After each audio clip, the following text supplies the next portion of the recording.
Pernah tak korang rasa hilang kawalan bila bawa kereta?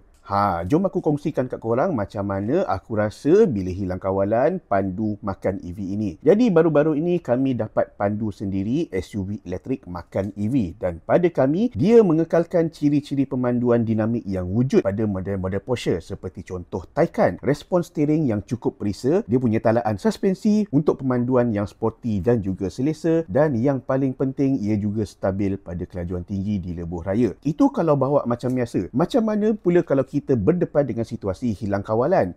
Dekat Sepang ini kami dapat rasa macam mana berada di dalam situasi hilang kawalan ketika pandu SUV harga setengah juta. Dekat sini ada satu seksyen plat gelincir hidrolik di mana ia mampu mensimulasikan situasi kereta hilang kawalan secara tiba-tiba bertujuan untuk menguji kecekapan sistem kestabilan kenderaan. Jadi korang boleh tengok sendiri macam mana pengalaman kami hilang kawalan dalam makan EV. Ia merupakan satu pengalaman yang cukup berharga dan selepas ini mungkin kita akan rasa tak nak bawa ataupun pandu secara melulu di atas jalan raya. Nak bila kita berdepan dengan cuaca hujan lebat. Jadi pesanan khidmat masyarakat kami, pandulah secara berhemah, ingat orang yang tersayang.